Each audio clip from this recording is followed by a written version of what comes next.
Nous avons avec nous en ligne Monsieur Alain Vaillancourt. Il est responsable de la sécurité publique au sein du comité exécutif de la ville de Montréal. Bon après-midi, Monsieur Vaillancourt. Madame Brenzy, à vous. Merci pour m'avoir aujourd'hui. Comment ça va, Monsieur Vaillancourt? Ça va très bien. Ça va très bien. On a annoncé hier la nouvelle des équipes écoles, justement. Alors, je peux vous en parler un petit peu si vous voulez. L'équipe école, à la fin du mois de mars, on a fait un forum sur la violence et les jeunes. Et une des recommandations, c'était de mettre en place une équipe école qu'on appelait.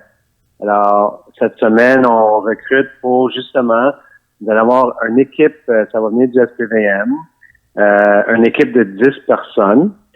Et des 10 personnes, il va y avoir 6 personnes qu'on dit civiles, donc pas des policiers, mais plus des intervenants, des experts en médias sociaux, des travailleurs qui travaillent avec les jeunes, des criminologues. Puis l'idée pour cette équipe-là, c'est que les écoles et la communauté vont pouvoir faire appel à cette équipe-là s'il y a des problèmes identifiés dans l'école, surtout liés à la violence. Donc, l'équipe va venir sur place, faire un diagnostic du problème, voir c'est quoi, puis offrir des pistes de solutions puis du support aux gens déjà présents, donc à l'école, aux organismes communautaires qui travaillent avec les jeunes, à l'arrondissement, etc.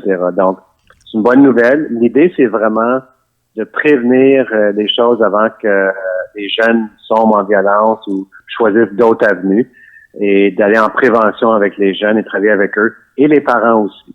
Il y a un volet aussi, de travailler avec les parents qui le veulent pour les outiller aussi et les aider là, dans toute cette problématique. Alors, je comprends que la démarche va partir de l'école secondaire parce que c'est là où les possibilités de violence sont plus évidentes. Par contre, est-ce que vous allez attendre un signal pour aller à une école ou est-ce que vous allez aller systématiquement dans toutes les écoles secondaires de l'île de Montréal ou est-ce que vous allez cibler les quartiers les plus chauds? Comment vous allez débuter le programme? Sur quelle base vous allez débuter le programme? Surtout, vous allez choisir l'école. Ça va commencer, c'est la façon que ça va fonctionner, c'est que dans toutes les écoles présentement, il y a des agents socio-communautaires du SPVM. Ça existe déjà. Ça fait longtemps qu'eux travaillent avec les jeunes dans toutes les écoles de leur quartier. Et il y a des protocoles d'entente déjà de service des agents socio-communautaires dans les écoles. Donc, si les agents socio-communautaires identifient des enjeux qu'ils connaissent très bien là, sur le territoire, dans l'école, eux vont faire appel avec la direction de l'école à l'équipe spécialisée qui est en place, qui vont venir en support et en appui là, de tout le monde déjà sur le territoire. Fait, ça ne sera pas fait dans toutes les écoles. Ça va être vraiment sur appel. S'il y a des choses identifiées dans l'école ou c'est des choses qui se développent là, avec lesquelles ils ont besoin d'aide. Maintenant, lorsqu'il y a des policiers dans une école, malheureusement, ça ne passe pas inaperçu. C'est une situation exceptionnelle qui va amener des policiers dans une école et identifier un jeune avec des policiers, ça paraît pas toujours bien. Automatiquement, il est perçu comme un mouchard, n'est-ce pas?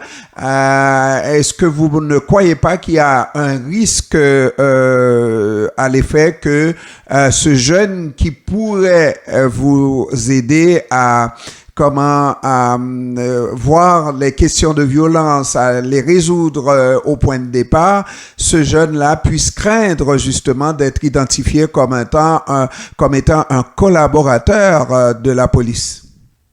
Ouais, on est très conscient de tous ces enjeux-là. C'est pour ça qu'on a pris le temps de le mettre en place.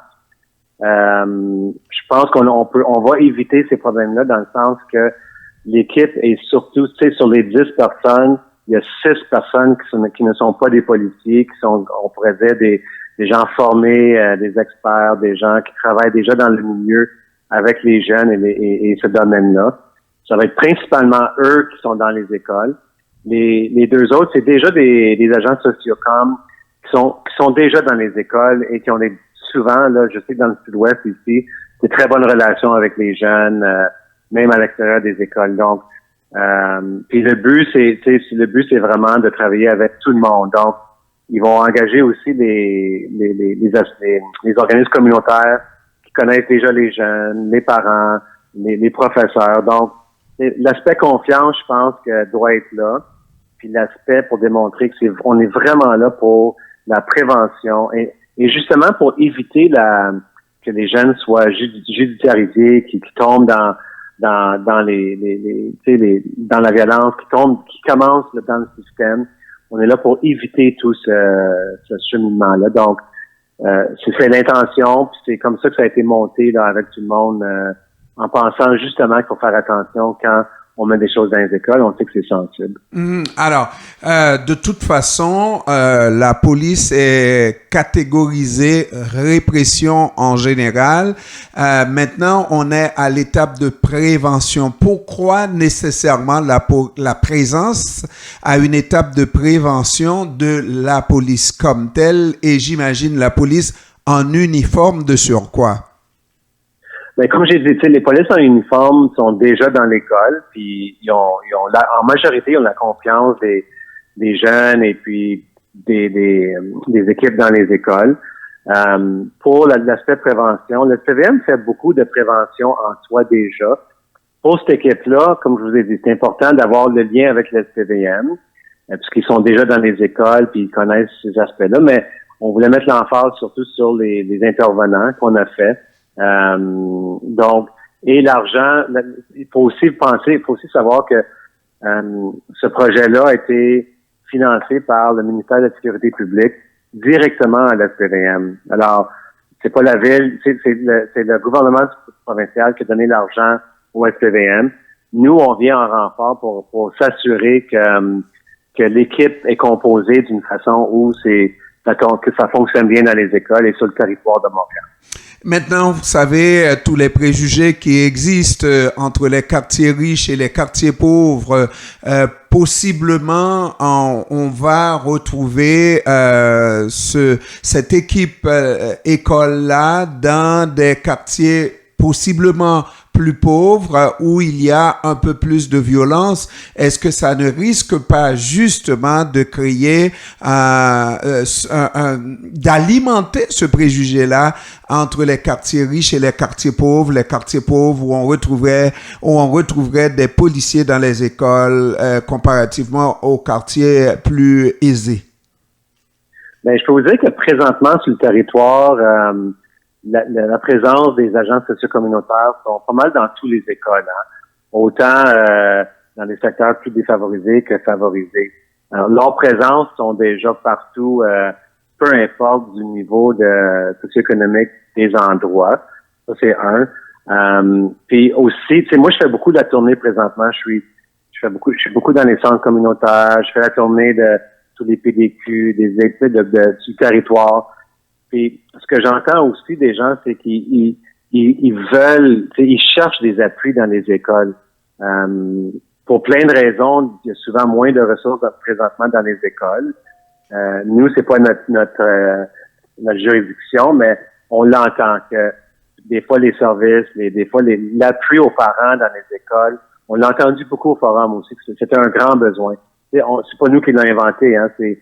L'idée est sortie du forum où il y avait tous l'aspect communautaire, il y avait les différents paliers, il y avait le système scolaire, la santé publique était là. Puis, alors, l'idée est venue de là, c'est pas nous qui l'avons inventé. Puis, justement parce que les écoles et les institutions, tout le monde, le communautaire, sentaient qu'il y avait besoin d'un appui pour les jeunes dans l'école, parce que c'est là que ça commence les problèmes. Et c'est souvent là qui peuvent être pas juste identifiés, mais des choses mises en place pour éviter que les jeunes dans la suite tombent soit dans la violence ou dans d'autres secteurs qui ne devraient pas être. Alors, dans ce sens-là, on est très confiants. On voit ça d'un bon œil, puis pour nous, c'est une bonne nouvelle. Ainsi que les gens sur le terrain. Là.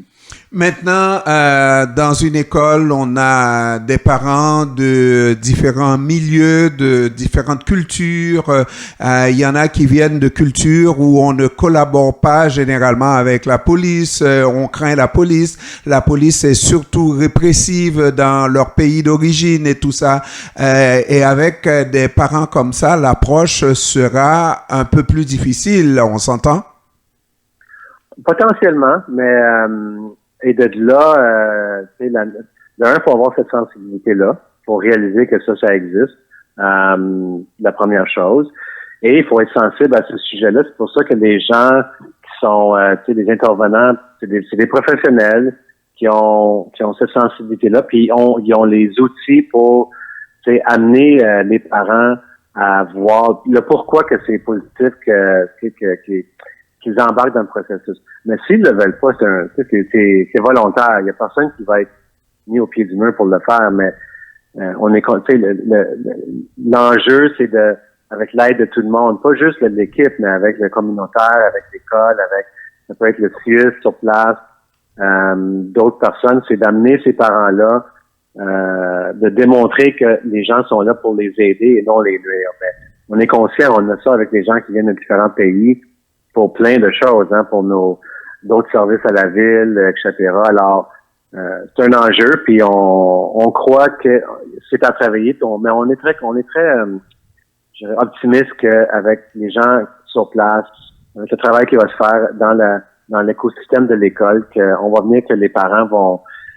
C'est un travail, mais on est conscient, on est positif, on est confiant que les parents vont venir voir le petit puis vouloir participer. Sinon, ça demande c'est à eux de choisir s'ils veulent participer ou non. Il n'y a personne qui va les obliger. Mais ce qui est certain, c'est que dans toutes ces communautés-là, une façon de dire, étant donné que tout le monde en a ras-le-bol de la violence, on veut voir la présence de policiers, question de dissuader les bandits, des membres de gangs à aller là, surtout où il n'y a pas de policiers, n'est-ce pas, pour essayer justement d'agrandir leur part de marché. Je pense qu'il y a au moins cela de positif à toute la démarche et en espérant qu'il y en aura beaucoup plus que cela et que ça nous apporte des résultats. Alain Vaillancourt, responsable de la sécurité publique